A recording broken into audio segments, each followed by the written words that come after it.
It's been one of Australia's most baffling and terrifying unsolved crime sprees, a series of horrific sexual assaults on women and girls in and around Sydney's affluent eastern suburbs. The rampage started in the mid-1980s and lasted 16 years. In that time, the Bondi Beast, as he was called, attacked on at least 31 occasions. Police had few clues, but to their credit, never gave up investigating. Then, a few weeks ago, 37 years on from when he first struck, detectives were able to unmask the monster, Keith Sims. As Nine's Sylvia Jeffries reports, how they did it is truly extraordinary.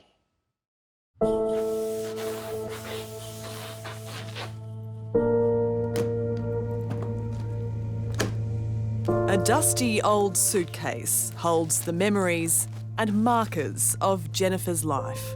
But buried under a bundle of happy photos and clippings is a document that's haunted the 69-year-old for 35 years.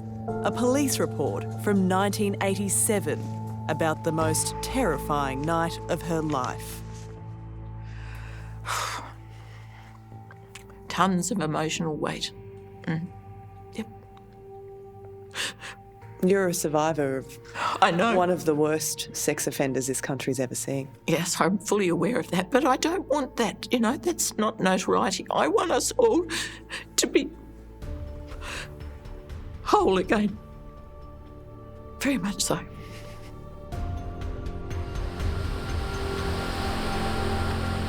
Like Jennifer, Linda knows what it means to carry that burden. There are moments when you feel weak, and then there are moments when you feel strong. So I was a victim of this person, but I also was a survivor from the very next day. She and Jennifer have never met. They live hundreds of kilometres apart. But they have something truly awful in common. They were both attacked by Australia's most prolific sex offender. He was very clever, very cunning. And devious enough to get away with his vile crimes. Effectively was a blitz-style attack and involved violence. There's certainly a knife involved in a number of cases. Stalking and terrorising women across Sydney's eastern suburbs between 1985 and 2001. There are so many places to hide. Yeah, it would just be terrifying. But through extraordinary police work and advances in DNA technology, detectives have finally unmasked a predator. The man behind the balaclava was Keith Sims. I was working as a community liaison nurse, very sociable, enjoying life, happy, outgoing, colourful, creative. Jennifer's happy and carefree outlook was stolen from her in the early hours of September 27, 1987. As she slept in her staff accommodation at the Prince of Wales Hospital in the Sydney suburb of Randwick, a stranger broke into her room through a balcony door. I was woken by a male who said, with a knife to my throat, and he said that he was there to rape me. Don't make a noise because I will hurt you. He was wearing a balaclava. I immediately went into a flight mode, I suppose, to protect myself. And I said, look, there's my uniform hanging up there. I'm going to work. Somebody is coming to pick me up and you have to be quick and put your knife down. Did you fear that he would use that knife? Yes, I did, very much so. He was very aggressive. He actually took the balaclava off and I saw his whole face. Tell me what happened next after he put the knife down. Well, he got undressed. And then he had sexual intercourse with me. How long was he in the room for? Probably 10 minutes. And he must have been watching me because there was males in every other room. How did you feel in those 10 minutes? Oh, just so frightened. Possibly I felt that it wasn't happening. It was a nightmare. I could have grabbed that knife and stabbed him, but that's not me. As if the attack wasn't bad enough, the aftermath was humiliating. What happened when he left? Did he say anything? I love you. He said, I love you, on the way out. How did that make you feel? Filthy, dirty, disgusting. It's perverted. It is, it's horrible. He said thank you, which was really disturbing. I think it just demonstrates his level of depravity to say that to somebody. His creepy goodbyes became a mark of the monster we now know to be Keith Sims. Back in 1994, Linda was 24, in her final year at university and planning to travel the world. Out for the night at the Coogee Bay Hotel, she was unaware of the horror that awaited her. He had been in the venue where I was You had seen him earlier that night. earlier that night. He'd approached my sister and tried to talk to her, and she had rejected him politely but firmly. I realised that that was the same person and that he had followed us, stalked us up the street. Linda remembers it being a beautiful night.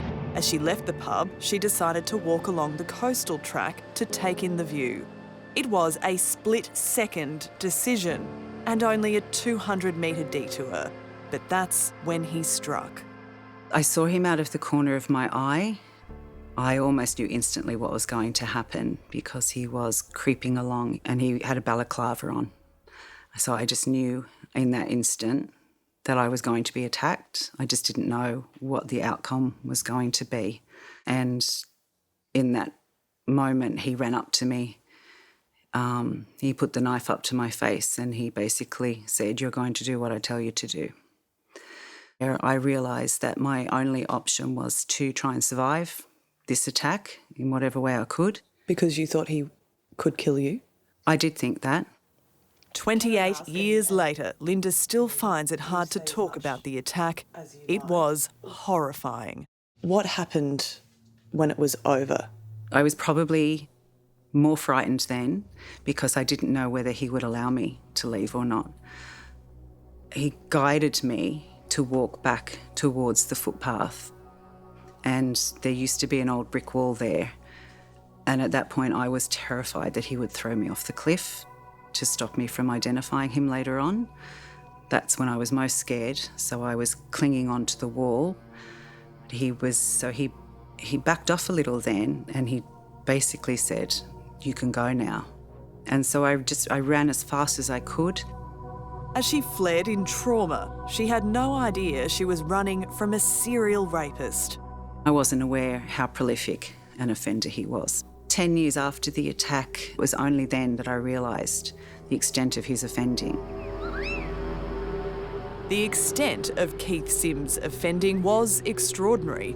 His attacks opportunistic as he stalked and grabbed women along the iconic Bondi to Coogee coastal track and in parks and cemeteries at any time of the day or night. He must have just thought he was unstoppable. Did he get more bold as he went on over time? He didn't seem to. He seemed to be brazen from the very first offence. Got some of the crime scene photos. And also incredibly cunning. He eluded police for years. Detective Sergeant Shelley Johns and Detective Senior Constable Joshua Reeks were put in charge of this complex and confounding investigation in 2019. What struck you about this case? What really stood out to you about it? Just the terror that these women must have felt. And I've always said this is a woman's worst nightmare, to wake up in the middle of night and someone standing over the top of you with a knife and a balaclava. It just would have been the most horrific thing that's happened to them. His reign of terror spread far and wide across the eastern suburbs of Sydney, leaving police at the time baffled and convinced they were hunting several offenders. I think it made it very difficult, the fact that they occurred in different suburbs and in different police commands, so that they were being initially investigated individually. It wasn't until 2005 that New South Wales detectives began to comprehend the full scale of this case. They discovered that DNA linked 5 separate attacks to the same male offender. It was an enormous breakthrough. The investigation then expanded to 31 attacks, 12 connected by DNA, a further 19 by MO or modus operandi. How can you absolutely link the DNA cases to the MO cases and give us that total of 31? The MO is so strikingly similar between the cases where we do have DNA to the ones that we don't. It could not have been another offender that has committed the offences in such a identical manner. The knife, the balaclavas, the words used, they are strikingly similar to the 12 DNA matched matters. Linda and Jennifer are 2 of the 12 survivors who've been directly linked by DNA to Keith Sims. After their attacks, police asked them for a forensic sample. Years later, it would provide crucial evidence to solve the case. But back then, it was an uncomfortable, even distressing experience. I just found certain aspects of it exacerbated the way I was feeling. I was traumatised. I felt sick. I was tired. I hadn't slept all night. You're almost brushed forensically. That's how you feel, you know, that fingerprints the works. Which is very invasive. Oh, it's extremely invasive. But their bravery in coming forward and the DNA evidence they provided was the key to this predator being exposed. His crimes have shocked even the most experienced police officers, with victims aged from 55 down to schoolgirls as young as 13. It's very unusual to have a sex offender that will go across, you know, that prepubescent right through to an older woman. As we drive through Centennial Park, the scene of several attacks, Detective Superintendent Jane Doherty, commander of the Sex Crime Squad, says she was always motivated by the survivors and their need for justice. It makes you sick when you think about a 13-year-old in particular. It's horrendous. You know, that young girl has got a whole life ahead of her, and that, you know, that short period of time is going to impact that whole life. No 2 people share the same DNA, and that's why we've been able to come back to this one person. The 12 samples that were provided are a perfect match to this man. That's correct. What do we know about Keith Sims? We know that he was a family man. We've been told a loving family man. So was he living a double life? It appears so. His family had no idea that he was committing these offences and really were beyond shocked when we had to tell them.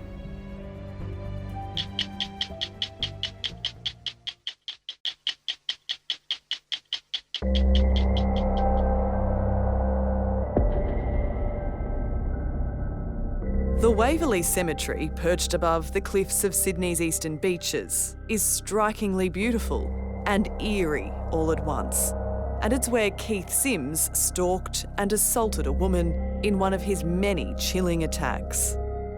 1:30 in the morning, a woman was walking through the cemetery and was all of a sudden grabbed from behind by a man with a balaclava and a knife and violently sexually assaulted. In 2001, his rampage had been going for 16 years. By now, there were more than 30 victims. But police still didn't realise it was all the work of one man.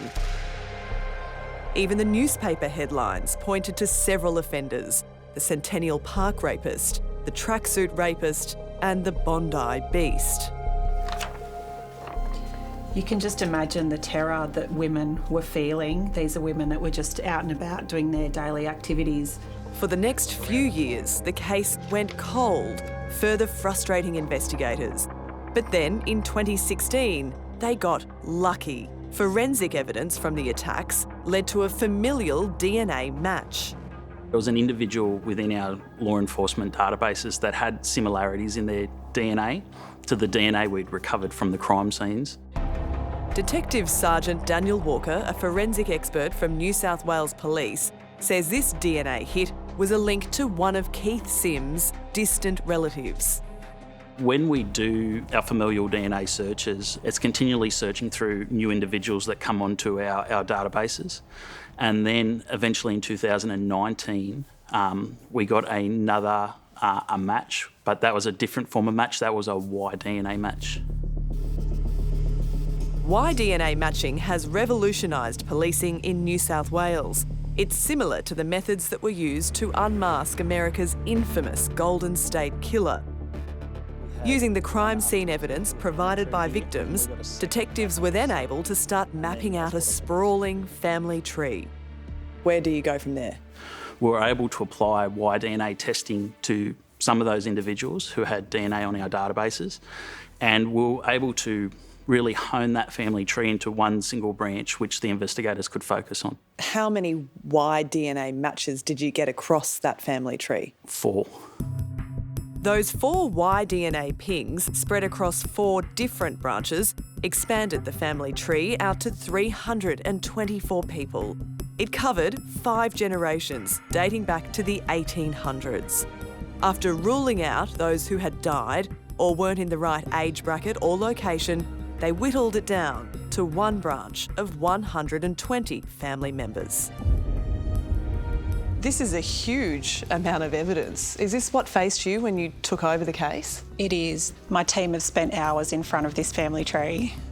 Detective Sergeant Shelley Johns and Detective Senior Constable Joshua Reeks dug up thousands of documents and old police reports as they profiled every family member. Once you've mapped out that tree, what was your role in narrowing this down? The science took us to a point, and then we just had to do old-fashioned police work. It was figuring out the age range. So we had a pretty wide age range of how old we thought this person was. So you could immediately eliminate someone who was very much older or very much younger. The meticulous process of elimination took several years, but it left one suspect in their sights, Keith Sims. To prove they were right, they now needed to get his DNA. We can reveal they used a warrant to collect a sample from medical material, and they got a positive match. Could that have belonged to anyone else? No, they actually can provide statistical ratios. So it's to a statistical ratio of 1 in 100 billion. So it only belongs to him.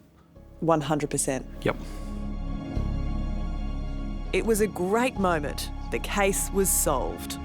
The fact that we were going to be able to call these women and tell them that it's the end now. We know who this person is. And I was so proud of our team for being able to get to that position as well. It was so huge and it was so complex. What was motivating you to keep going in this case? The thought of all of those victims, those 31 women who had been through this horrific ordeal, we wanted to get them some form of justice or closure at the end of it. In a frustrating twist, though, detectives were 7 months too late. Keith Sims died of kidney disease in February this year. But Shelley and Josh still had work to do. They had to tell Sims' family he wasn't the man they thought he was. Who did you tell? We spoke to his wife. We met with her, explained things to her. Obviously, it was a very difficult conversation for her, and she was in a lot of shock. They're always horrible conversations to have because his family members are victims as well. They had no idea that he was doing these things, and they knew him as a loving husband and father. And for us to come in and deliver this horrific news, it was very traumatic. Keith Sims had fooled everyone. His family had thought he was a devoted husband of 44 years, a father of 3, and a grandfather who worked at the local golf club and barracked for the South Sydney Rabbitohs. They had no idea he was capable of something so evil.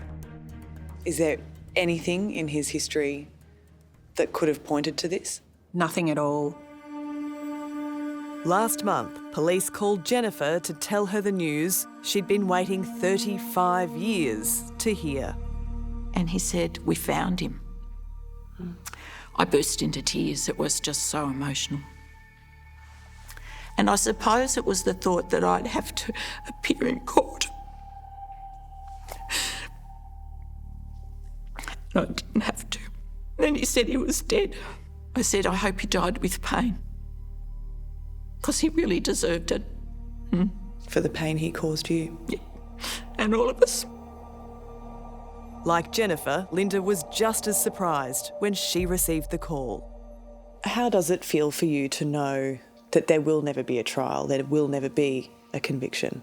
I don't look at it like he got away with it, because this is his legacy. He's just a rapist. That is what he is, and that is how he will be remembered.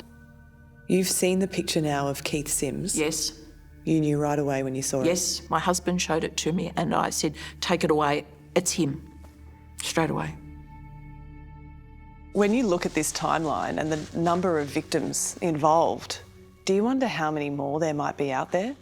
We've always wondered that. All of the statistics say that there would be many more victims. We'd like to have an accurate reflection of the amount of offences this man committed. It could have been a whole lot worse. Definitely. While Detective Superintendent Jane Doherty knows Keith Sims will never attack again, it's not quite case closed for her. She agrees he may have attacked more women than the 31 they know about, and she would like them to contact her. We need as a community to support victims, not judge them. Come forward to police. We will believe you. We will investigate. We won't force you to go to court. We will walk beside you on the journey that you are prepared to take with us. I understand how difficult it is for anybody to talk about this kind of offence because you feel so degraded. I'd love to encourage everybody who's been sexually assaulted, women or men, to come forward and report it, because, as in this case, I can see where it leads. But then I can also understand why people are so reluctant to do it.